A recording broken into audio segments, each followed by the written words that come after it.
नहीं मतलब चेक मत करना पड़ता। वो क्या होता कि वो इतनी लाइट होती है ना कि जब उसके बाद में इधर कुछ दिखता नहीं है और इधर भी कुछ नहीं दिखता है।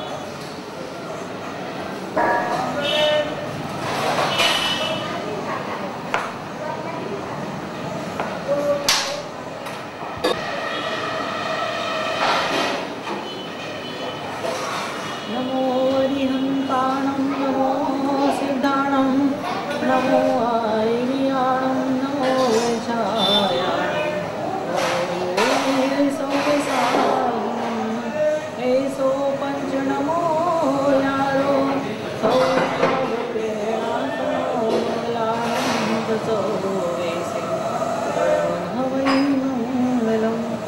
भगवान महावीर के चरणों में प्रणाम करता हूँ। परम पूज्य शांति साहिब के चरणों में प्रणाम करता हूँ। परम पूज्य दीक्षा गुरु आचार्य श्री प्रकाश साहिब जी महाराज के चरणों को नमन करता हूँ, वंदन करता हूँ। और मेरे भाग्य विधाता परम पूज्य शांति साहिब के चरणों में प्रणाम करता हूँ। ये बात आज के पवित्र क्षण और पवित्र क्षणों से, इन पवित्र क्षणों में हम कदम रखने से पहले मैं 4 लाइन बोल के अपनी बात की शुरुआत करना चाहूँगा कि बहती आंखों की जुबान नहीं होती, कि बहती आंखों की जुबान नहीं होती, शब्दों में भक्ति बयान नहीं होती। और जिन धर्म मिल जाए तो कद्र करना, कि जिन धर्म मिल जाए तो कद्र करना, क्योंकि किस्मत हर किसी पे इतना मेहरबान नहीं होती, किस्मत हर किसी पे इतना मेहरबान नहीं होती। आज किस्मत मेहरबान हुई आपकी, जो आपको पवित्र इस जिन मंदिर में ला कर बैठा दिया, आपको भगवान के चरणों में ला कर बैठा दिया, आपको आपके मन के भीतर श्रद्धा और भक्ति की भावना का एक ज्वार उमड़ा, एक समुद्र सा हृदय के भीतर हिलोरे मारा। और उस भक्ति के समुद्र में आपके भगवान के चरणों में ला करके यहाँ इस दरबार में आपको यहाँ पर बैठा दिया। धन्यवाद दीजिए अपनी किस्मत का, अपनी पीठ को अपने हाथ से ठोकिए, क्योंकि आज आपके पवित्र क्षण मिले। हर किसी पर किस्मत इतनी मेहरबान नहीं हुआ करती है, तो हजारों लाखों में से कोई ऐसा बिरला ही जीव हुआ करता है जिस पर किस्मत इतनी मेहरबान हुआ करती है। मुझे याद है एक कहानी है कि हिमालय पर स्वर्ग है, तो वो स्वर्गों के अंदर वहाँ भयंकर बर्फ पड़ती है, तो स्वर्ग के अंदर वहाँ बड़े बड़े हीटर लगे होते हैं। एक बार वो सारे हीटर फेल हो गए, सारा सिस्टम फेल हो गया। तो स्वर्ग के देवताओं ने मीटिंग करी, स्वर्ग के देवताओं ने मीटिंग करके 2 देवताओं को नरक में भेजा कि जाओ थोड़ी सी आग लेकर के आओ। जब देवता लोग आग लाने के लिए गए तो नरक के रिप्रेजेंटेटिव ने मना कर दिया, नरक नारकियों ने मना कर दिया कि नहीं हमारे पास आग नहीं है, यहाँ कोई भी आग नहीं है। तो देवताओं ने कहा भैया थोड़ी सी आग दे दो, हम मर रहे हैं, ऐसी भयंकर बर्फ पड़ रही है, हमारे जीवन मरण का सवाल है, थोड़ी सी आग में दे दीजिए। कहने नहीं, नरक के लोगों ने कहा नहीं आग नहीं मिलेगी, यहाँ आग होती ही नहीं है, नहीं होती है। हाँ, जो जीव यहाँ आता है ना वो अपने आप खुद लेकर के आता है। जब आपके हृदय के भीतर ईर्ष्या की आग होती है, नफरत की आग होती है, क्रोध की आग होती है, तो आप नरकों की यात्राएं करते हैं। और जब आपका दिमाग ठंडा हो जाता है, आपके मन मस्तिष्क के अंदर उस परमात्मा की भक्ति जब पैदा हो जाती है, तो फिर स्वर्गों की यात्रा होती है, मोक्ष तक की भी यात्रा हो जाए तो कोई आश्चर्य की बात नहीं है। आप यहाँ पर आए हैं, जैन धर्म का आपको सहारा मिला है, नमोका मंत्र का आपने जा पर पाठ किया है, तो आपके मन के अंदर कहीं न कहीं कुछ न कुछ परिवर्तन आपके भीतर पैदा होना चाहिए। परम पूज्य तरुण सागर जी महाराज के पवित्र चरणों में मुझे रहने का 16 सालों तक अवसर मिला। एक दिन मैंने उनके सभा में कहा कि तरुण सागर इतना सुंदर सा बोलते, इतना प्यारा बोलते हैं, तो कुछ लेकर के जाना, कुछ ज्ञान की 2 बातें लेके जाना। एक अम्मा के दिमाग में बात फिट हो गई, कुछ लेके जाना। वो जब गई तो पड़ोसन की चप्पल ले गई। आप ऐसा मत करना, कुछ लेके जाना, कुछ ऐसा लेके जाओ जो जीवन को बना दे, जो जीवन को संवार दे, तो जीवन किस बगिया में फूलों को खिला दे, खुशबू को बिखेर दे।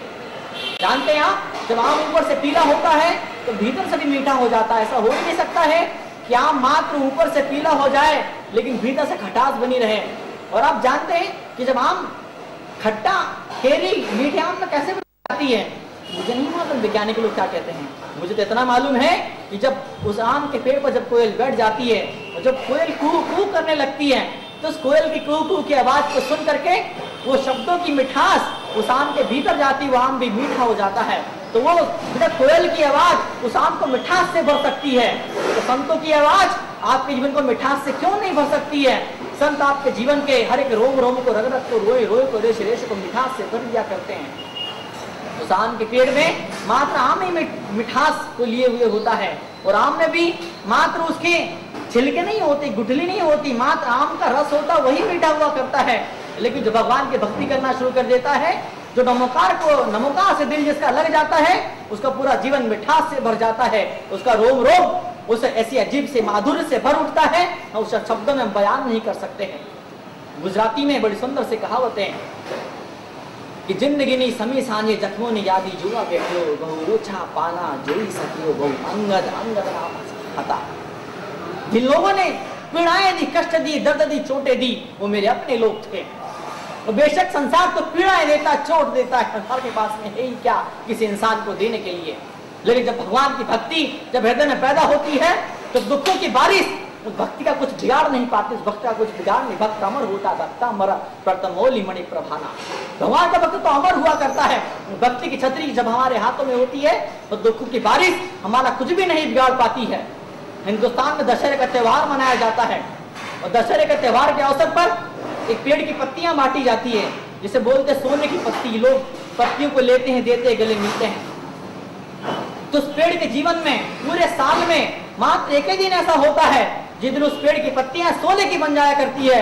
लेकिन जब भगवान की भक्ति करता है, उसका पूरा जीवन सोने जैसा बन जाता है, उसका क्षण क्षण, उसका रोम रोम, उसका कण कण पावन बन जाता है। मात्र वही पावन नहीं होता है जो उससे मिल लेता है, उसके आसपास का सारा माहौल, सारा वातावरण पवित्र हो जाया करता है। तो यही जो वजह होती है, हम साधु संतों के चरणों में जाते, नमन करते, प्रणाम करते, सिर को झुकाते हैं, और जीवन को ऊंचाइयों की तरफ ऊंचा उठता हुआ हम खुद महसूस कर सकते हैं, हम खुद देख सकते हैं। ये पवित्र क्षण में मिला करते हैं। किसी ने पूछा था कि what is the difference between theist and atheist? I told only this is different of only 2 inch, only 2 inch.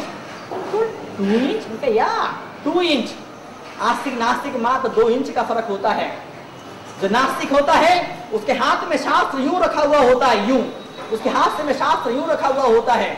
और जो भगवान का पुजारी होता है, जिसके दिल के तार उस परमात्मा से जुड़ गए होते हैं, उसके यहाँ शास्त्र होता है, उसके यहाँ शास्त्र होता है, और नास्तिक के यहाँ शास्त्र होता है। वो शास्त्र जब यहाँ से यहाँ चले जाता है, जब हृदय के भीतर चले जाता है, तब एक क्रांति घटित हो जाती है, तब जीवन में परिवर्तन पैदा होना शुरू हो जाते हैं, और वह इंसान एक चलता फिरता मंदिर, चलता फिरता देवालय बन जाया करता है। आज हमें वो क्षण मिले, मुझे बहुत खुशी हो रही है आप लोग के सामने अपने मेरे क्या शब्द हैं, तो भगवान महावीर के पवित्र देखना से मेरे को शब्दों का आपके बीच में परोसना, आपके बीच में रखना। मुझे सौभाग्य, मेरे जीवन का सौभाग्य है कि भगवान महावीर के पवित्र शास्त्रों के और आपके बीच में एक ब्रिज बनने का, पुल बनने का मुझे मौका मिला, सौभाग्य मिला। और यहाँ के अध्यक्ष महोदय श्री कुमार पाल जी और यहाँ के नीरज जी, यहाँ के जिन्होंने मुझे इनविटेशन भेजा था अमेरिका आने के लिए, लेकिन वीजा नहीं मिल पाया तो मैं आ नहीं पाया। लेकिन मैं दिल की सारी भावनाओं से मैं आप लोग के साथ में हूँ। भगवान से प्रार्थना करता हूँ कि प्रभु इन भक्तों की झोली इतनी भर देना, इतनी झोली भर देना कि कभी इनके हाथ किसी के आगे यूं न हो, इनके हाथ हमेशा यूं ही होते रहें। और जब भगवान की भक्ति की राह पे चला करता है, उसका जीवन कुछ इतनी भीतर की दौलत से भर जाया करता है, और भीतर से भरत चक्रवर्ती का जीवन, कहीं कोई कमी नहीं थी। भीतर भक्ति की दौलत से उसका दिल जगमगा रहा था। रत्नत्रय, उन रत्नत्रय के रत्नों से उसका दिल जगमगा रहा था, और वहीं उसकी तिजोरी वो भी जगमगा रही थी। तो भगवान की भक्ति जो हम करना शुरू कर देते हैं, वो क्षण हमारा जीवन में घटित होना शुरू हो जाते हैं। और आप जो परुषण पर्व पर यहाँ इकट्ठे हुए हैं, ये आपकी भक्ति का परिचायक है, आपकी श्रद्धा का परिचायक है। और भी लोग थे, लेकिन उन लोगों समय नहीं निकाल पाए। आप लोगों ने समय निकाला या भगवान की पूजा भक्ति के लिए। अमेरिका जैसे, बताइए, अमेरिका के अंदर, न्यू जर्सी के अंदर आप इकट्ठे हुए, कितना बड़ा जीवन का सौभाग्य। न जाने कौन से महान पुण्य को आपने किया था, जिन पुण्यों की बदौलत आज आपको एक पवित्र क्षण यहाँ पर मिले। कौन कहता संसार दुखों का सागर है, कौन कहता कि संसार पीड़ाओं का समुद्र है। ये वही लोग कहा करते हैं जिन्हें भगवान के चरणों का सहारा नहीं मिलता है। जिसे भगवान के चरणों का सहारा मिल जाता है, वो पंच परनिष्ठि के ध्यान में अपने आप को डुबो देता है। जो उस आत्मा परमात्मा का ध्यान करता है, वो शुद्धोसी बुद्धोसी निरंजनोसी का अनुभव किया करता है। उस इंसान को ये संसार आनंद का सागर बन जाता है। संसार का रोम रोम रोया रोया जर्रा जर्रा, संसार का हर एक कण उस इंसान के ऊपर एक ऐसे सुंदर की खुशबू की बरसात कर देता है कि वो सोच भी नहीं पाता, वो समझ भी नहीं सकता है। तो वो क्षण आज हमारे जीवन में आए हैं। तरुषण पर्व है, तरुषण पर्व है, 10 लक्षण पर्व है। बड़े आनंद की बात है कि दिगंबर श्वेतांबर सभी लोग इकट्ठे होकर के इस भगवान की भक्ति को, भगवान महावीर के नमोकार की पवित्र वाणी को पूरे अमेरिका में फैला रहे हैं। बहुत आश्चर्य की बात है, बहुत सुखद घटना है। और जिसको भी ये मालूम पड़ता है उसका दिल बिल्कुल ऐसा गार्डन गार्डन हो जाया करता है। बेशक हमें कुछ पाना है, आप तो वही मतलब समझना जो आपका आचार्य समझाना चाहते हैं। स्कूल में टीचर ने बच्चों से पूछा, बच्चों बताओ ये जो पेन है ना, ये लिखने के काम में आता है। एक डस्टर है, एक ब्लैक बोर्ड पे मिटाने के काम में आता है। एक चाक ब्लैक बोर्ड पर लिखने के काम में आती है। ये कापी ये भी लिखने के काम में आती है। तो टीचर ने क्या किया, एक पेन हाथ में लिया, पेन का ढक्कन निकाला और बच्चे से पूछा, बच्चे बताओ ये पेन का ढक्कन किस काम में आता है। तो बच्चे, एक शैतान बच्चा खड़ा बोले, सर हम बताएं सर, ये जो पेन का ढक्कन है ना, ये दादाजी के पाजामा में नाड़ा डालने के काम में आता है। क्या बोले, नाड़ा डालने के काम में आता है। तो आप ऐसा मत करना, जो आचार्य कहना चाह रहे हैं उसी चीज को समझना। आचार्य भगवंतों ने पूरा जीवन अपनी तपस्या और त्याग में लगा दिया। धर्म में 10 लक्षण हुआ करते हैं, जो पूजा करता है उसमें कितने लक्षण, उसमें एक लक्षण तो होना चाहिए, क्षमा का लक्षण अगर जीवन में पैदा होता है, क्षमा का गुण अगर जीवन में पैदा हो जाता है, पूरा जीवन सुंदर हो जाता है। कि माफी की टाफी कर लो टेस्ट, बड़ा दुख करेंगे अरेस्ट, लाइफ हो जाएगी बेस्ट। क्षमा बस यही जीवन का सार हुआ करता है। 2 लाइनें बोलकर अपनी बात को मैं खत्म करना चाहूंगा, विराम देना चाहूंगा। बहुत खुशी है आज आप सब लोग के बीच में, न्यू जर्सी के भीतर जैन समाज के समस्त लोगों के सामने आप धन्यवाद दीजिएगा तमाम ट्रस्टियों का, अध्यक्ष का, मंत्रियों का, पदाधिकारियों का, जिन्होंने सुंदर व्यवस्था आप लोगों के लिए पूजा पाठ की व्यवस्था संभाली है, पूजा पाठ की व्यवस्था करी है। कि अपने मन को प्रेम की गंगा बना करके तो देखो, अपने मन को प्रेम की गंगा बना करके तो देखो, उस समय मंदिर में ध्यान लगा करके दे देखो। अगर बदलना दुखों को सुखों में, अगर बदलना सारे दुखों को सुखों में, तो प्रभु चरणों में आकर के देखो, तो प्रभु चरणों में आकर के देखो, प्रभु चरणों में आकर के देखो। ओम नमः सिद्धेश्वर। कि कबीर के हाथ यूं न हो पाए। अगर तुम परमात्मा के राह पे चलोगे, तुम पूजा भक्ति करोगे, तो सारे पद्मावती, क्षेत्रपाल, सारे रक्षक देवी देवता, सारे यक्ष, सारे यक्षिणी, वो सब के सब आपकी मदद करने के लिए तैयार हो जाएंगे। और जब परमात्मा से मुंह मोड़ लेता है, दुनिया तो उसको ठुकरा ही देती है, लेकिन मौत भी उसे ठुकरा के चले जाती है। जब परमात्मा के चरणों में आता है, जिनेंद्र भगवान के दरबार में आकर बैठता है, तो जिनेंद्र भगवान की भक्ति से उसे इतना साथी से पुण्य का बंध होता है कि स्वर्ग के देवता भी ऐसे श्रावक को प्रणाम करते हैं। भगवान महावीर ने कहा तीर्थ, श्रावक को तीर्थ कहाँ है जानते हो? तीर्थ तो वही श्रावक कहला सकता है। तीर्थ का दर्जा तो मात्र उसी श्रावक को मिलता है। तो श्रावक अपने व्यस्ततम समय में से समय निकाल करके भगवान के चरणों में आता है, सिर झुकाता है और अपने जीवन के वास्तविक आनंद को पाता है। ओम